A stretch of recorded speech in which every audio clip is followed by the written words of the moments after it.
I love books, and I can't I can't put a book out if I feel like we could have done more to improve it. And I want each story to get to a stage where everyone who's involved with it can sit back and say, this was the best we could do. And that doesn't always mean it's perfect, right? Like, the best we can do. This is the CritRPG PubCrawl, where we talk with all the publishers in the progression fantasy and LitRPG space.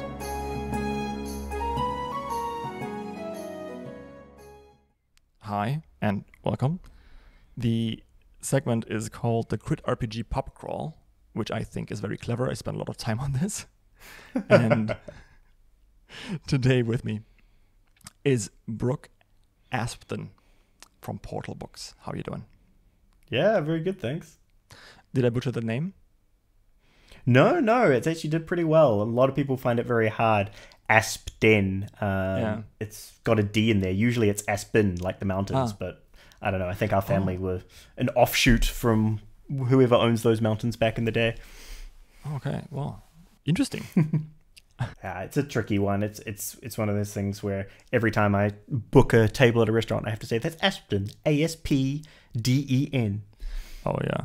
When I was in the States, I'm not going to dox myself, but my last name is very, very difficult to pronounce for Americans. And so I always had to spell it out. And by now I have it in my in the back of my mind, like an autoplay button that I can just like press. So. Yeah, I know. I do it almost on complete autopilot whenever I'm booking something or talking to people, which is tricky. Oh, and it's even more difficult now because I'm married and we hyphenated. So now it's ASPDEN-LI. L-I. Okay, cool. Nice. Yeah. That's fun. Man. So we've already started a little bit of a history session here, with the history of your name. But you're here as a representative of Portal Books. So how did your publishing house come to be? Okay, yeah. So I've been interested in writing for a very long time. I'm originally from New Zealand, which is a long way from where I am now, which is in the UK. But I've been writing things and been interested in the art of writing and all these things for a long time. And for ages, I was like, I'm going to write a book. I'm going to write a series. And I never did until we moved to the UK and I took some time off from my job. I spent a few months writing a book and I decided it was awful. And so I was sitting there going, what do I do with this awful book? And I went to a writing group to meet other people who write and try and get some feedback. And I happened to meet another writer there, Taryn Mathrew, who is a New York Times bestselling author in young adult fantasy. And I thought, amazing, I can pick his brains, I can find out things about writing, it'll be really exciting. So we formed a bit of a friendship. We were at a writing seminar, let's say, and we met another author who had done it a bit differently. Instead of being a traditionally published author, he was a self-published author. His name was Michael Miller, and he was very successful with his own epic fantasy series that he had self-published on Amazon. And the three of us got to talking about the differences between traditional publishing and self-publishing, and each of them have their own benefits, right? There is a lot to be said for doing it yourself, and there's a lot to be said for the power that comes from a traditional publisher. But there's also something, that sits in the middle that can have the best of both. I think a lot of people want the help with the editing, the covers, the marketing, all that kind of stuff, but they don't necessarily want to sell their souls for a very, very small percentage that you get with your traditional publishers and be one of hundreds or even thousands of authors and not get a lot of attention from these, these big Goliath publishers. So we were talking about indie publishers and those ones that sit in the middle, and we thought, okay, well, this is a really cool space, there's something interesting, but we didn't really have anything that would make us different if we were going to start this publisher. So the idea was kind of dead in the water until someone reached out to Taryn and said, you know what, your book is a little bit like a LitRPG. It's got progression in it. It's got levels and different things. And he was like, oh, what's LitRPG? And he started reading it and he told me about it and Michael about it. We all started reading it. We were like, oh, this is interesting. This is different. This is something that we haven't seen before, and that deals with the whole concept of magic and progression and this growth of power in a very different way than traditional fantasy does it. And we were looking at it and we're saying, wow, there's not any representation of this genre in traditional publishing. And all of the self-publishing, you know, looks like it hasn't had a lot of support, you know, in terms of, if you were looking, this was, what, 8 years ago now, but if you were looking back then at covers, at the level of editing and things like that, I mean, there was Russian translations that were being put on Amazon that still had pages in Russian. But they were still selling really well, and you know, people were looking to read these books, and so we said, okay, well, if we're going to go into this space and we're going to do something different, let's focus on helping people that are writing progression fantasy. Let's make that our niche. Let's make that the thing that we want to, you know, go after and help people with. And that's kind of, you know, where we started. And we started reaching out to a few authors and asking, you know, if they would want representation, if they were looking for, you know, help with marketing, with covers and these kind of things. And slowly, we had people say, yeah, you know, I'd love to just focus on my writing and you know, not have to deal with all this other stuff. And we started to build a little bit of a portfolio. Eventually we started getting, you know, submissions off the bat. And, you know, now we do, as I say, about, you know, 1 to 2 books a month, and we have a stable of kind of 20 to 30 authors. We're still very, very small, very niche, but yeah, that's kind of how we came to be, I guess. Mm-hmm. I mean, that being said, you have some really big hitters on your list, right? So what is something that people definitely might know? Oh yes, so I mean, in recent times we were very lucky. I mean, the biggest book on our books definitely is the Azeroth Healer series. So very lucky to be working with Rhaegar, really enjoying that process.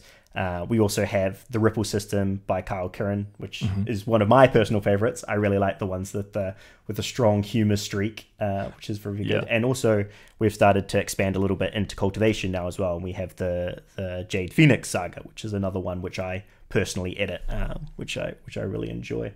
That's by D.I. Fried, right?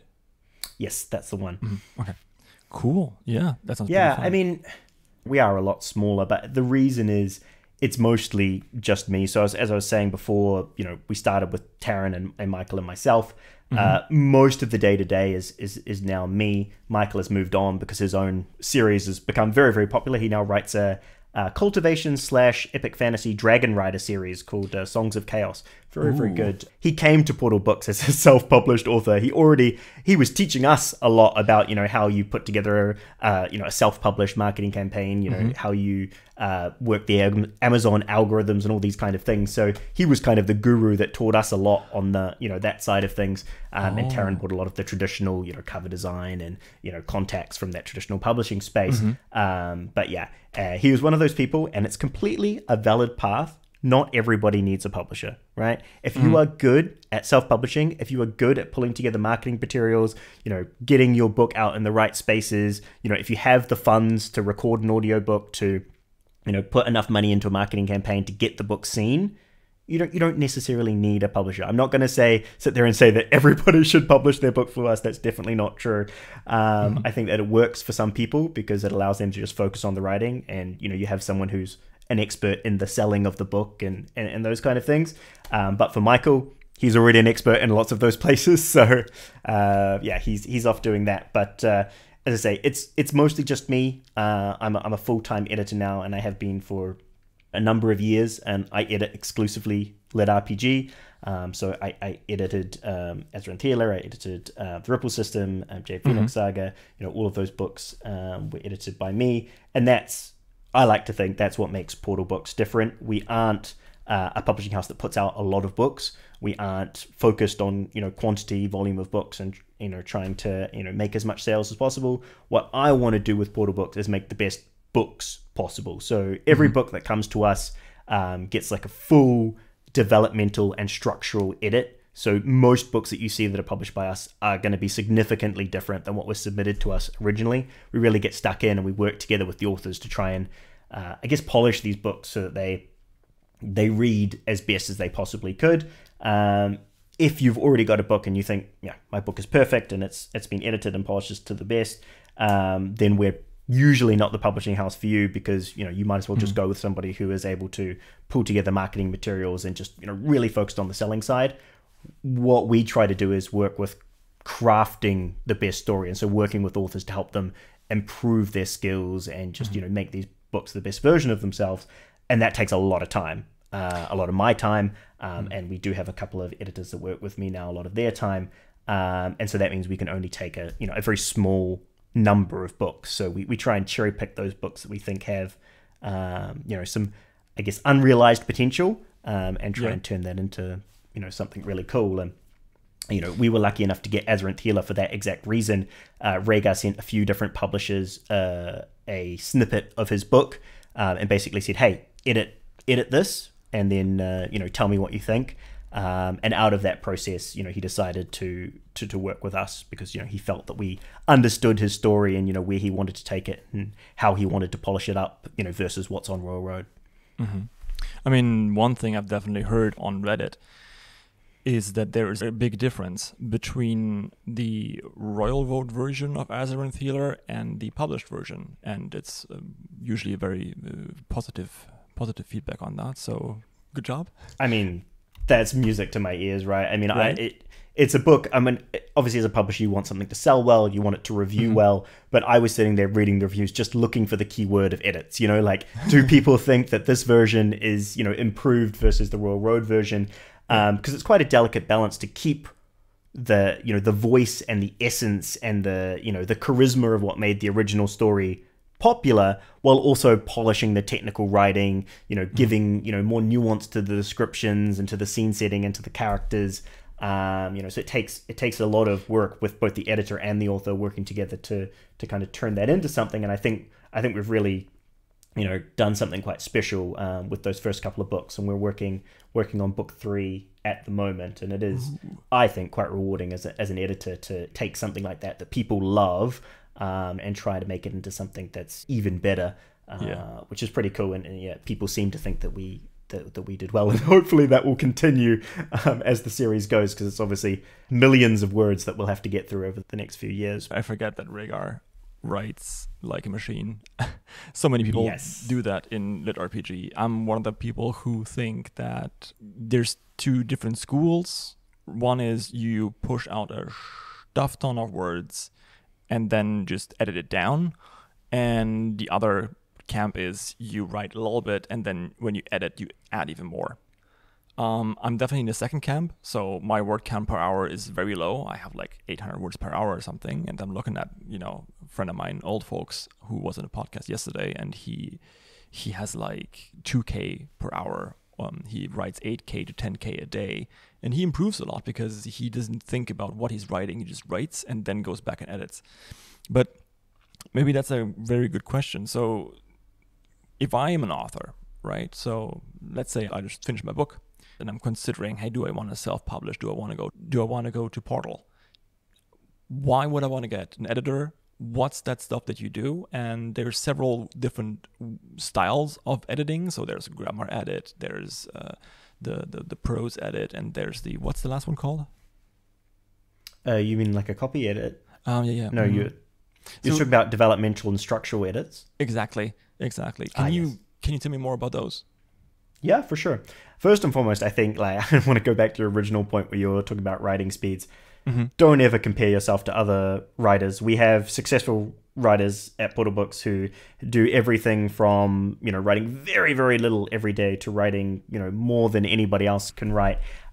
Everybody has their own style of writing, and it's definitely not about comparing yourself to others. It's about finding the version that works for you. And even when it comes to what I'm about to talk about, and that's the different types of edits, the way that I work with every individual author is completely different. Some of them will send me chapters at a time and be like, give me your feedback now. I want to make the changes straight away. Others will send me, a book that's already 400,000 words long and be like, right, we need to cut this down to 200,000, and we'll work through that and improve that. And some will just send me a page full of bullet points being like, I've got some ideas.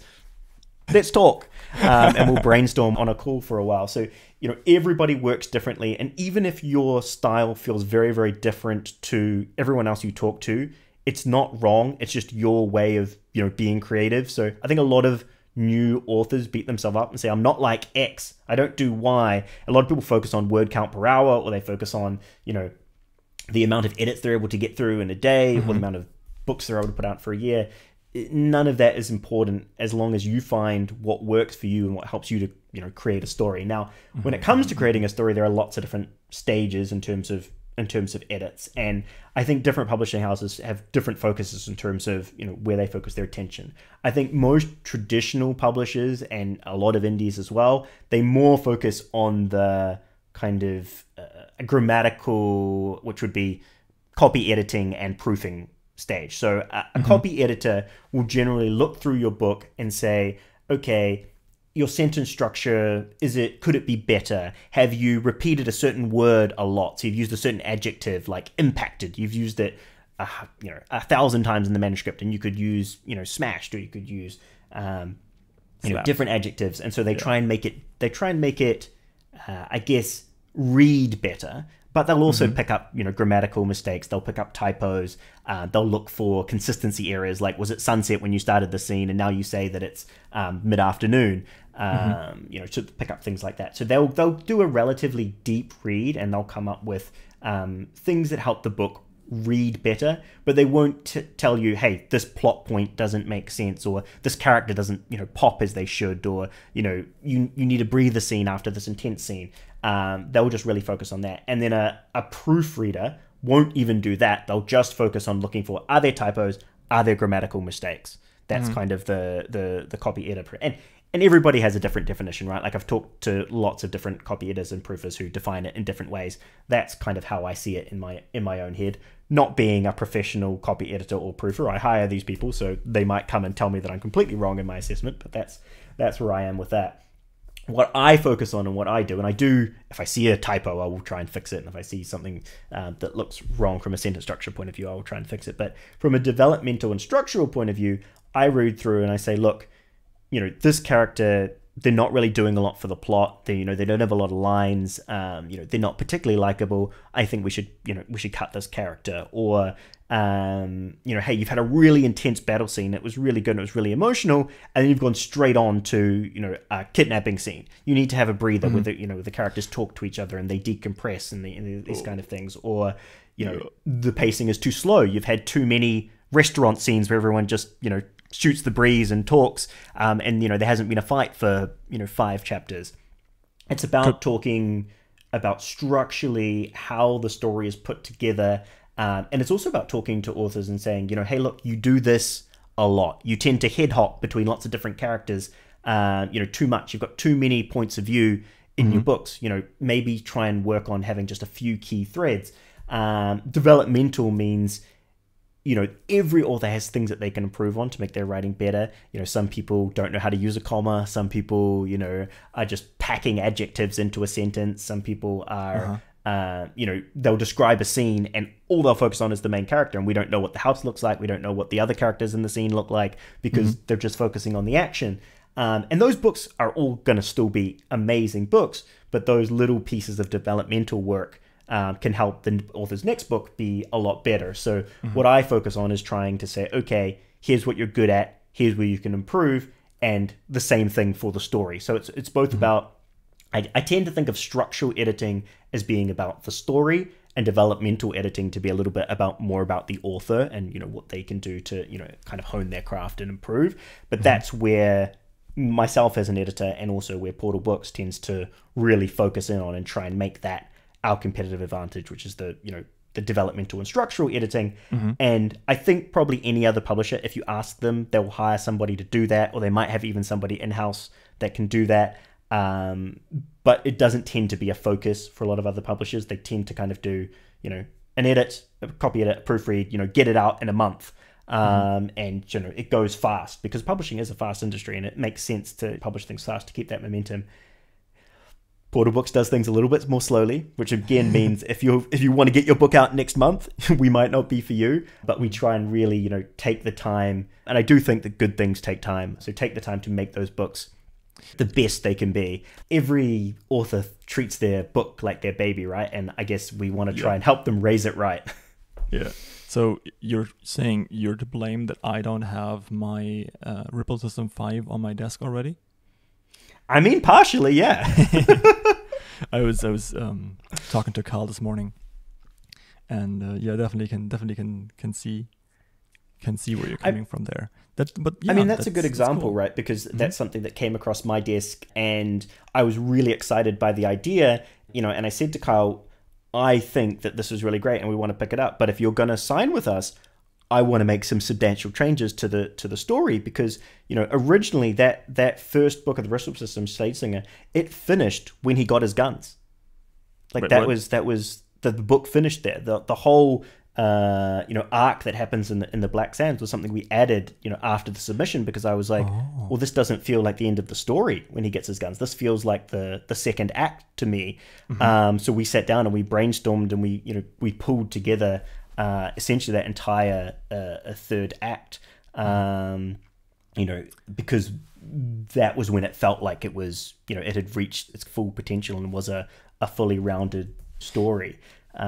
So yeah, sometimes it does take a lot of work, and sometimes we will edit back and forth for 6 months on a novel, which I think is, you know, not probably standard in the indie space. A lot of indies move a lot faster than us, but I love books, and I can't I can't put a book out if I feel like we could have done more to improve it. And I want each story to get to a stage where everyone who's involved with it can sit back and say, this was the best we could do. And that doesn't always mean it's perfect, right? Like the best we can do doesn't mean perfect, but it means, you know, the best we can do. And that's something you can be proud of. I mean, never work with me, because we would build this echo chamber, and we would work until the heat death of the universe. And then like 2 seconds before, we were like, yes, this is it. And then like singed by the sun, we would like push the paper out the door and everything would incinerate. But I can see where you're coming from, totally. Yeah, so... Wow, we've already been at this for 37 minutes. Holy cow. Sorry, I'm really good at talking. It's cool. It's fascinating. I mean, I invited you here to give people an insight into who you are, what you do, and I think we've been getting that. So, and I mean it positively, very much so. So all the stuff about editing and how to do submissions and all this other stuff is fascinating if you're an author. And this segment, or this mini-series, the PubCrawl, is as much about giving the publishers a voice as it is for authors to kind of understand how the process works, what the differences with the different publishers are. So yeah, great. Thank you for the detailed answers so far. And talking a little bit more about editing and all that sort of stuff, or this entire area, what's something that you wish authors would know more in general? Yeah, this is a question I was quite excited about when I was thinking about this podcast. I think there's a lot of common mistakes that new authors make, and I think the number one, which probably is going to be a surprise to a lot of people, is knowing how to write a plot summary. When you submit your work to a publisher, it's very rare that the person who's making the decision is going to be able to read the entire novel front to back. Portal Books, and I think a number of other different people, will have submission reviewers who will read the manuscript. I think Portal Books does quite in-depth reviews, but, you know, some will only read the first couple of chapters and decide, yeah, no, it's not for us. But usually we'll have our submission reviewer review the entire thing and come back to us with a report, and they'll give us, you know, pluses, minuses. But I'm not going to have read necessarily the entire story. But if you can give me a plot summary that hits on the, you know, the main important points of your story, this is not like you trying to write a blurb. This is not, you know, the thing that you read on the back of a paperback novel that's trying to sell the readers on, you know, reading the book. Because a lot of the time in a blurb, you're trying to not reveal too much about the story, and you're trying to, you know, get people intrigued. That's not what you're trying to do with a publisher. What you're trying to do with a publisher is show that you have crafted a story that works. It has a beginning, a middle, and an end. You know, a first act, second act, third act, a great climax, a cool twist, you know, a really, you know, fleshed out world. And if you can write a solid plot summary that draws me in, and it's a, you know, a page or two long, then I'm definitely going to read that, because I read all the supporting materials that come with all of our submissions. Because if I see something that's really interesting to me and I'm like, wow, that's a really cool idea, or that's a really cool plot thread, then I might pick up the novel and read a lot more of it to kind of be like, oh, this is one that I'm, you know, quite interested in. So when the submission reviewer sends a submission back, I'm like, oh, I'm going to read a few chapters of this, or maybe I'm going to read the whole thing, because they've caught my attention. But most of the time what we get is we get a 5-sentence blurb that says, you know, in the beginning there was magic, and the chosen one found a glowing sword, and it gave him plus 100 attack.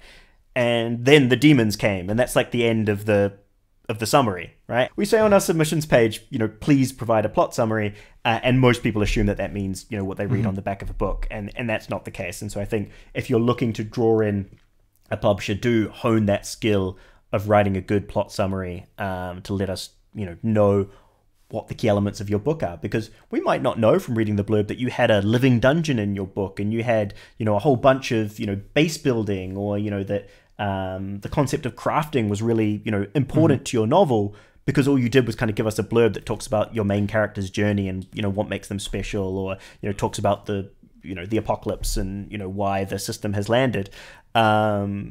Those elements are, can be very commercial. And so sometimes, we might sit up and go, oh, this is a crafting book. I didn't realize that. And then now I'm interested. Or suddenly it's a cozy fantasy. I totally get you. I think sometimes authors have an issue with taking a step back and reducing their story to its most elemental parts because they're so invested in it. So, for example, if I'm looking at, I don't know, Ripple System, because it comes to mind. In the end, it's a story about a man finding friendship, but it's this glorious, exuberant praise for everything that MMORPGs can be if they were to be played right. That's the blurb. That's the cover, right? But then inside of it, you have different little elements. So you got friendship, you got kind of maybe a little bit of romance, you got a quirky side, you get lots of quirky side characters actually. Levels up, powers, really interesting progression system that doesn't make your main character overpowered the entire time, but still gives you a good power spiral. And let's be honest here, the main character is overpowered because he outlevels everyone.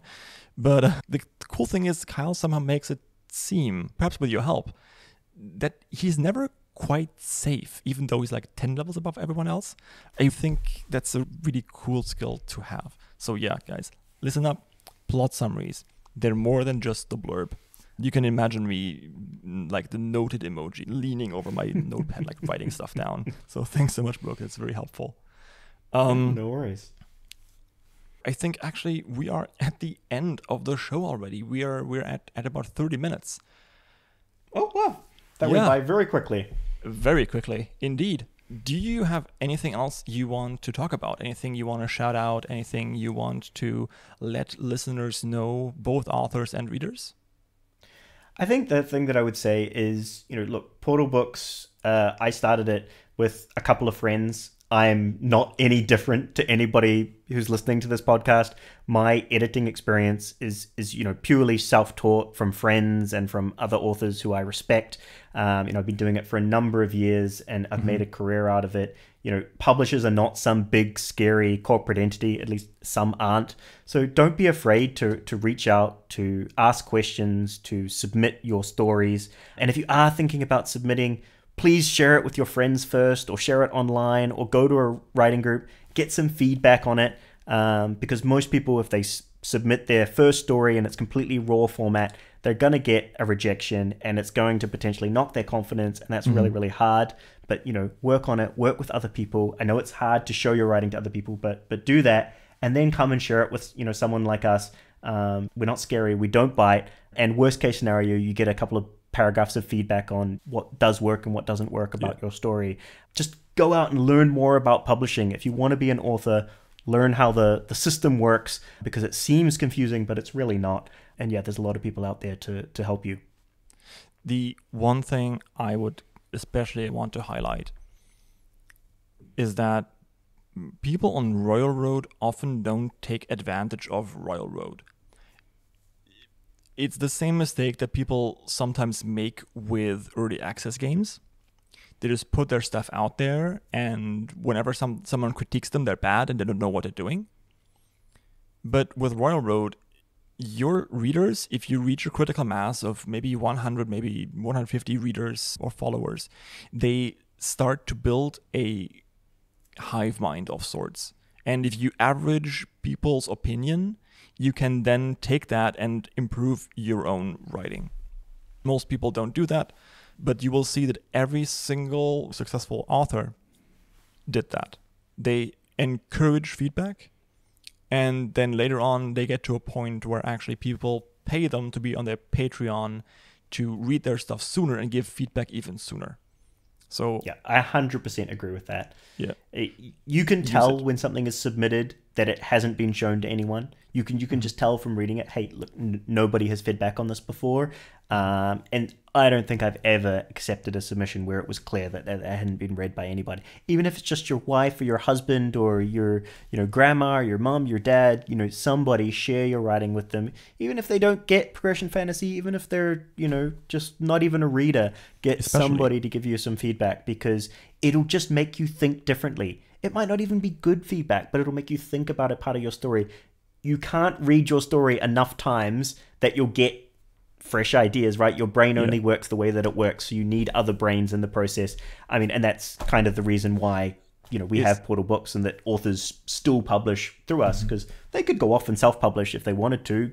Carl's successful enough, Rhaegar's successful enough, but having somebody to talk to about your book can really help, and that's what we're here for, and that's what hopefully your friends and Royal Road and places like that are there for. So utilize those resources. If it's not us, someone else, because it'll help you in your writing journey. Absolutely. I could talk about feedback so much, especially how to handle bad feedback, because if someone gives you a bad comment on chapter 46 of your story, they have read to chapter 46 and they just don't know exactly what to say or how to convey the frustration with the story. So if you engage with them in a positive way, do some stoicism, understand that everyone comes from a good place, and then engage them in a conversation that's completely ego-free, you will learn something, I guarantee it. Anywho, this has been going on for a long time now, and we're talking about stoicism again. So thank you very much for listening. I hope this has been a good outlook for you to understand who Portal Books is, what they do, and if people want to find you, where can they find you? Just go to www.portal-books.com. There's a dash in the middle because we couldn't get Portal Books as one word when we made the domain years ago. But yeah, you go there. There's all the information about what we do. We do covers, we do marketing, we record audio, we do the whole shebang. If you publish with us, you don't have to do anything yourself. You don't have to pay anything. And it's, it's a royalty share system, but that's all the T's and C's and the annoying technical stuff. If people have questions about that side, they're more than welcome to email me. Cool. There's a contact us form on the website, and I respond to all of those emails. Yeah. Okay, cool. Thank you so much, and I'll see you later. Alrighty, bye-bye.